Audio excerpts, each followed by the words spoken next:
Saudara-saudari, marilah kita mendengarkan renungan dengan judul Bagaimana cara berserah diri dan berusaha? Yang berdasarkan pada Injil Markus bab 6 ayat 7-9. Yesus memanggil ke-12 murid dan mengutus mereka berdua-dua. Ia memberi mereka kuasa atas roh-roh jahat. Ia juga berpesan kepada mereka supaya jangan membawa apa-apa dalam perjalanan, kecuali tongkat. Para murid boleh memakai alas kaki, akan tetapi jangan memakai 2 baju.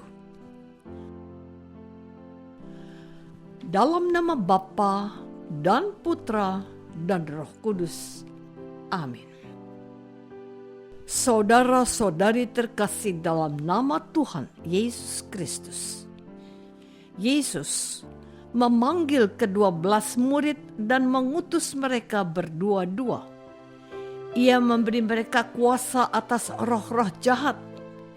Ia juga berpesan kepada mereka supaya jangan membawa apa-apa dalam perjalanan, kecuali tongkat.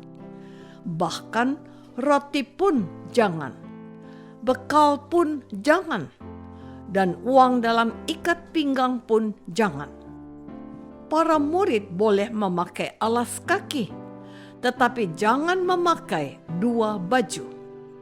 Mengapa Yesus mengutus para muridnya dengan cara demikian? Pergi berdua-dua mendorong para murid untuk beradaptasi satu sama lain, saling peduli, dan bekerja sama. Mereka dibekali dengan kuasa kudus untuk mengatasi roh jahat. Kondisi ini serupa dengan pasangan suami istri atau pasutri yang menerima sakramen perkawinan.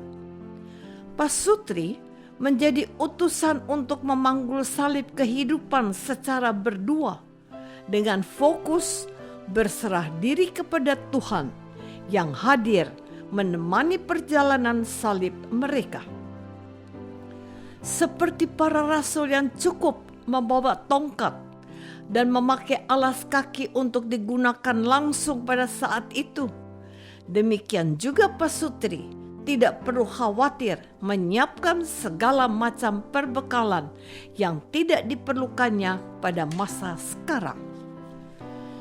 Saudara-saudari terkasih, fokus pada masa sekarang membantu pasutri sadar akan kehadiran rahmat yang tersedia lebih dari cukup dan mengusir ketakutannya akan masa depan. Kesadarannya ini membuat mereka mampu memberdayakan rahmat yang ada untuk memenuhi kebutuhan bersama maupun berbagi dengan sekitar. Kehadiran mereka membawa sukacita serta menginspirasi lingkungan untuk turut percaya berserah hidup kepada Tuhan dan merayakannya dengan riang gembira. Orang-orang yang semula takut dan mengeluh kekurangan ataupun yang menimbun kesenangan sendiri lalu menjadi tersadarkan. Dengan begitu, pasutri menjadi serupa dengan para rasul yang pergi berdua-dua untuk memberitakan bahwa orang harus bertobat. Saudara-saudari terkasih, kata Yesus selanjutnya kepada para rasul sebelum mereka pergi, "Kalau di suatu tempat kamu sudah diterima di suatu rumah, tinggallah di situ sampai kamu berangkat dari tempat itu. Dan kalau ada suatu tempat yang tidak mau menerima kamu, dan kalau mereka tidak mau mendengarkan kamu, keluarlah dari situ dan kebaskanlah debu yang di kakimu sebagai peringatan bagi mereka." Pesan Yesus ini menegaskan keutamaan dari aspek penerimaan yang ditandai dengan tindakan mendengarkan, yaitu membuka diri untuk menyimak dan belajar memahami maksud yang disampaikan. Pernahkah sobat pendengar merasa sungguh-sungguh didengarkan? Bukankah pada saat itu sobat merasa dicintai utuh sebagaimana adanya? Feels at home? Demikian jugalah pasutri perlu saling membuka diri untuk menaruh hati dan memahami sudut pandang pasangannya tanpa terburu-buru menghakiminya. Kebiasaan menyimak dan menerima perbedaan di antara pasangan selanjutnya mendorong pasutri untuk hidup penuh toleransi dan membawa kedamaian saat berinteraksi dengan masyarakat. Orang-orang di sekitar pun cenderung termotivasi untuk gentian berempati dan menyatukan perbedaan. Saudara-saudari terkasih, namun ada kalanya juga lingkungan keras kepala dan tidak mau membuka mata hatinya. Pada saat demikian, baiklah kita tidak usah memaksakan diri untuk diterima oleh mereka. Kita sebaiknya pindah dan menyatakan secara asertif mengenai alasan kepindahan, agar mereka pun akhirnya mengerti mengenai dampak dari sikap penolakannya. Seperti yang dialami oleh seorang bapa dalam cerita berikut. Ia merasa tertekan sampai susah tidur karena hasil kerjanya selalu dicela secara kasar oleh atasan. Spontan, istri merasa cemas dan ingin menguatkan suaminya demi keberlangsungan nafkah keluarga. Namun, istri sadar akan egosentrismenya itu, lalu memilih untuk diam mendengarkan. Setelah bercerita, suami merasa lega.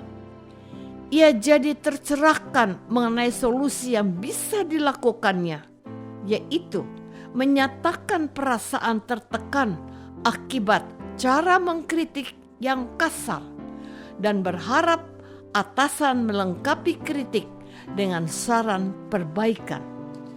Atasan tertegun mendengarkan pernyataan asertif sang bapak. Atasan pun tersadar dan memenuhi harapan bapak. Maukah saya berserah diri kepada Tuhan sebelum asertif berusaha? Marilah kita berdoa. Tuhan Yesus, terima kasih. Engkau selalu hadir menemani perjalanan kami, memanggul salib kehidupan. Saat kami jatuh tak berdaya, Engkau pun menolong melalui uluran tangan sesama. Kami mau jujur terbuka baik dalam doa maupun berbagi cerita. Kami juga mau diam menyimak sesama untuk membantu mereka bercermin dan memahami tuntunan-Mu. Ajarin kami berserah dalam usaha. Amin. Semoga kita semua selalu dinaungi dan dibimbing oleh berkat Allah yang Maha Kuasa, dalam nama Bapa dan Putra dan Roh Kudus. Amin.